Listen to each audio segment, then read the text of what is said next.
Hello dear students, welcome to online course on digital logic design.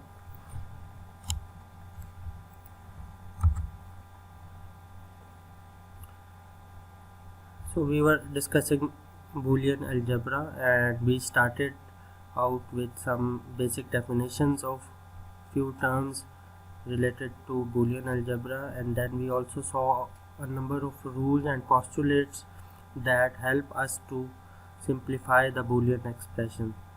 And one important theorem was De Morgan's theorem.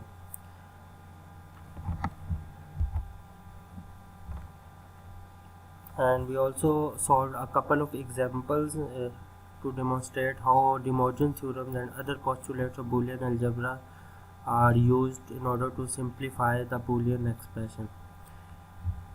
And then lastly we saw that Boolean expressions are represented in two standard forms. One representation is known as sum of product and denoted as SOP, and the other representation is called product of sum, POS.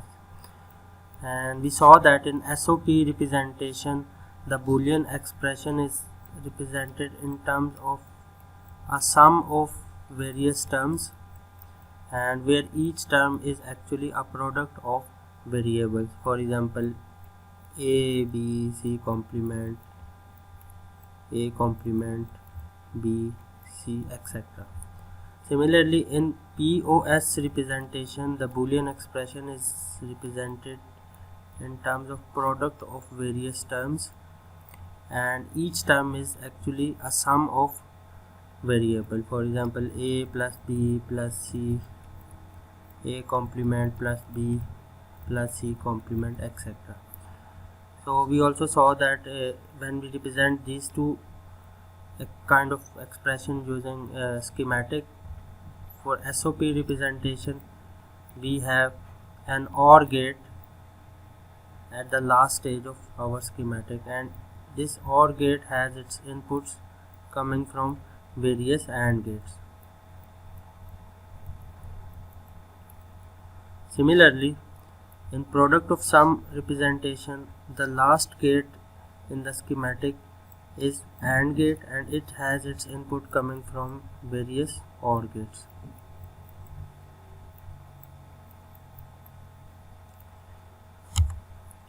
Now in this lecture we will extend our discussion by solving a couple of examples to perform Boolean analysis of logic circuits and simplification of Boolean expression into their corresponding sum of product or product of sum form. So let's start with the first circuit. यहाँ पे हमारे पास number of gates हैं, AND gates, we have a NAND gate, a NOR gate, and inverter. So whenever we are given a schematic, the first step is to assign suitable variables to all input, and each input must be driven by a unique variable ladder. So we have 4 inputs, so we assign variables A, B, C, D, and the first inverter converts A, B to its complement, B complement. Now at the output of this AND gate we have A and B complement. Similarly, the output of this AND gate produces C, D, and we continue our steps while moving towards the output, and we come up with this expression. We have A and B complement plus A complement, B complement, C complement, C, D complement, whole complement, because it is a NOR gate. So NOR gate usually has a complement over addition of 2 of its inputs. Now in this expression, since it is a NOR gate, so we have 2 terms. We have addition of 2 terms and complement over it. So the first term, let us denote it by X. So X is equal to A and B complement. Similarly, the second term Y, let us denote this by Y, and we see that Y is equal to A complement, B complement C D whole complement. Now our expression becomes x plus y whole complement. Now let us see for which values of x and y this expression becomes equal to 1, or the output of this expression becomes equal to 1. So since this is a NOR operation, so the output is 1 only when both of the x and y terms are equal to 0. When x is equal to 0 and y is equal to 0. And we know that x is equal to A and B complement. So x is equal to 0 when A is equal to 0 or B complement and B complement is equal to 0, means B is equal to 1. So we have one condition for making this term equal to 0. Similarly, we derive a condition for making this term equal to 0, which is A equal to 0, B equal to 0, C equal to 1 and D equal to 1. So we have two conditions over here to make this term equal to 0.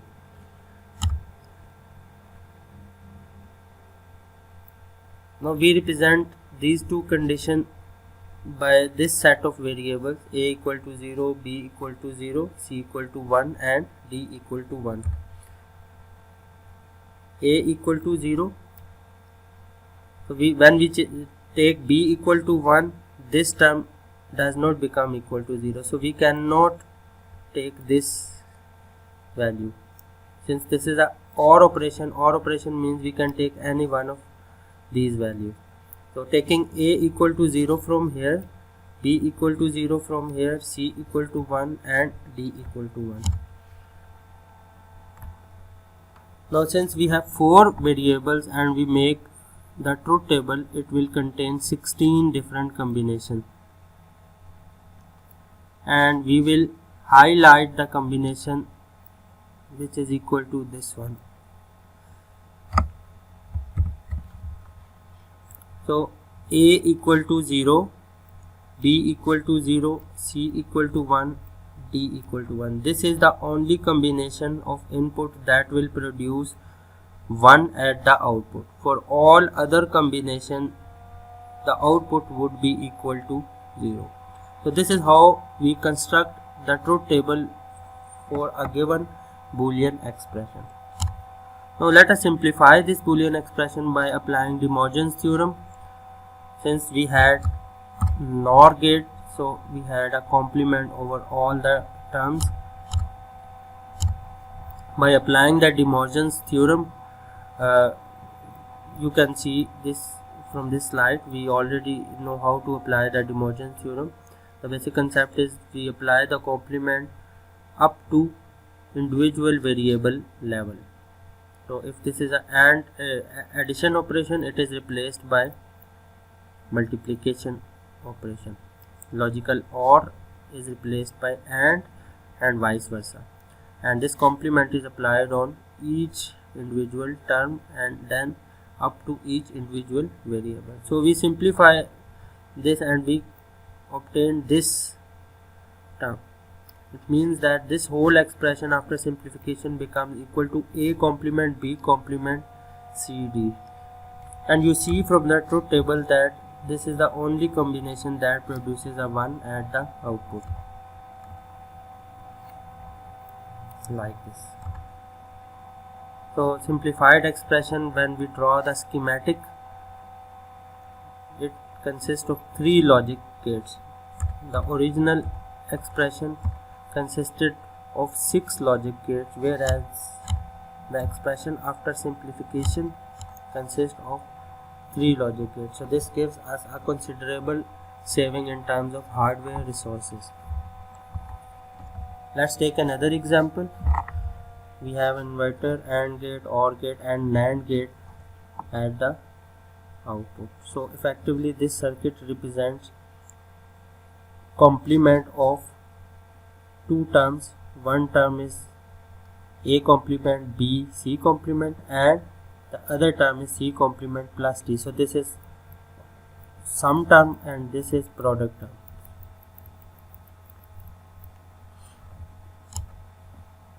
Now we again evaluate this Boolean expression. We see that it can be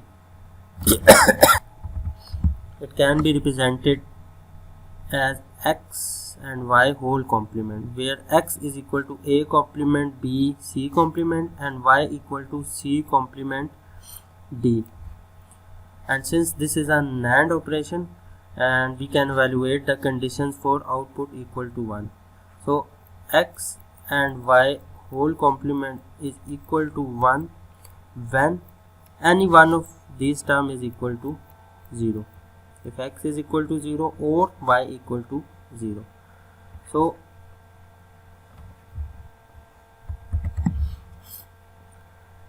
x is equal to 0 when a is equal to 1 or b equal to 0 or c equal to 1. If any one of these variables becomes equal to 0, then this product becomes equal to 0. So this is one condition. For y, we have c complement plus d. So y is equal to 0 when either c is equal to 1 or d is equal to 0. In order to make this equal to 0, both of these terms must be equal to 0. So we have two conditions from here: a equal to 1, b equal to 0 or c equal to 1. We can take any combination from this, and c equal to 1 and d equal to 0. So from here we have multiple combinations of input, like b is equal to 0 or c is equal to 0 1, or so we can represent all these conditions on this truth table, and all of them, these combination will give us a 1 at the output.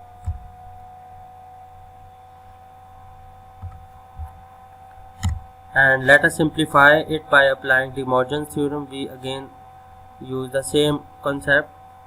This AND operation is converted into OR operation, and complement is applied on each individual term step by step. And if we do simplification like this, a complement b c complement whole complement, it is converted into this AND operations are converted into OR operation, and complement is applied on each variable. So double complement cancels out.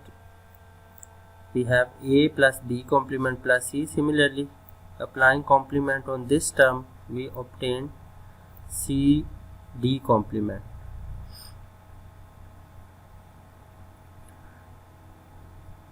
And if we take c common from these two terms, we have 1 plus d complement. 1 plus d complement is always equal to 1. So the final term that we obtained is a plus d complement plus c. This is the simplified form of this expression by applying De Morgan's theorem.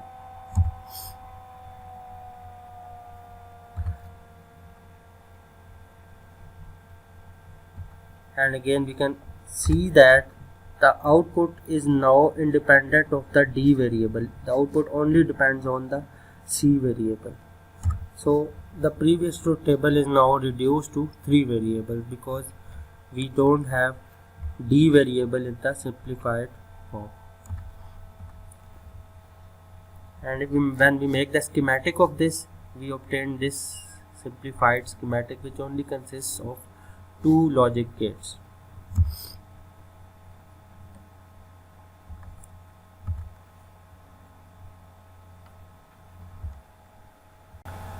Another very important concept is the concept of standard SOP and standard POS form.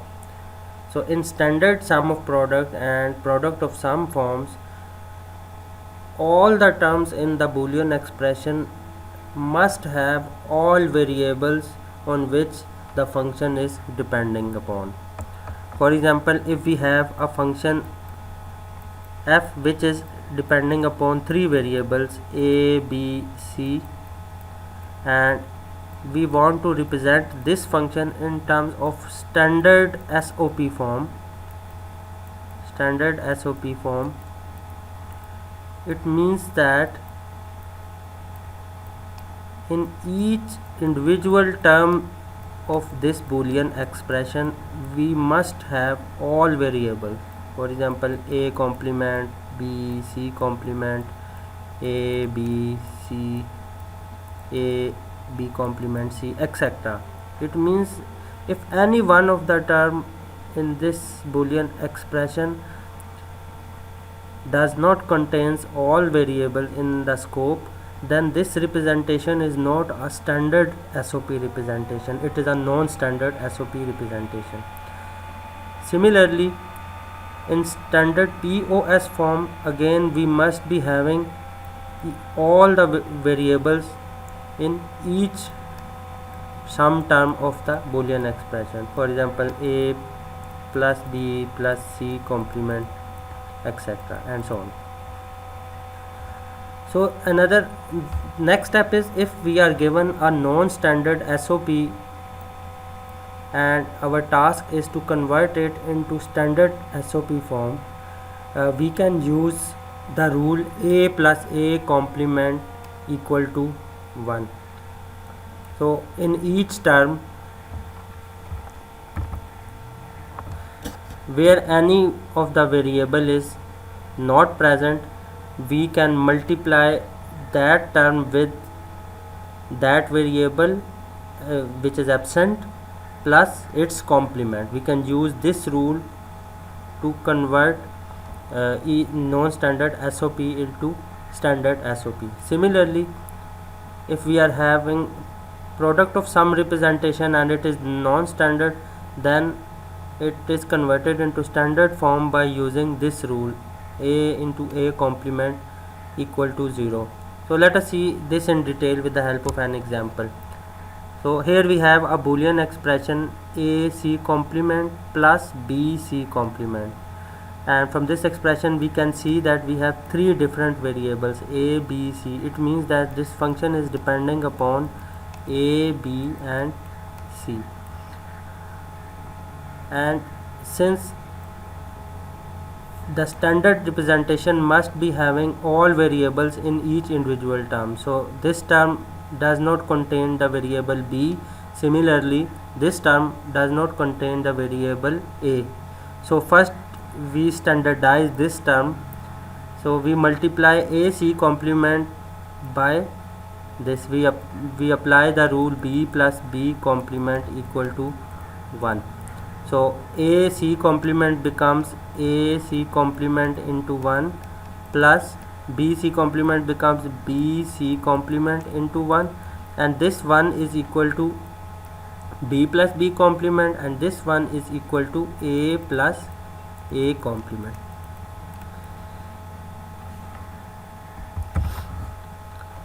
And now we can easily simplify this Boolean expression. We can multiply this term a c complement b, a c complement b complement, a b c complement, a complement b c complement.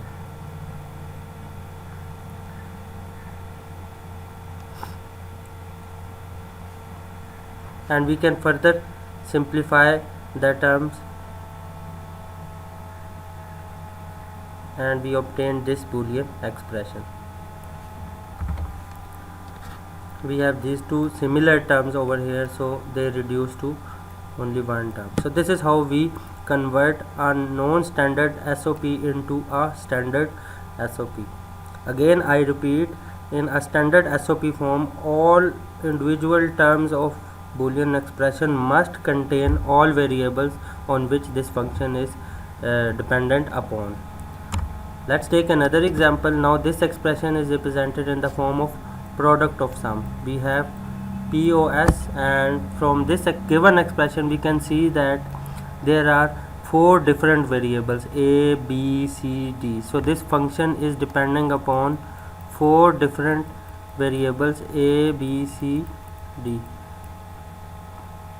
Now this is a non-standard POS form because this term does not contain variable d, this doesn't contain c, this contains all of them. So we need to standardize these two terms. So here we don't have d variable, so we multiply this equation, we convert it by writing a plus b complement plus c into, we use the rule d into d complement is equal to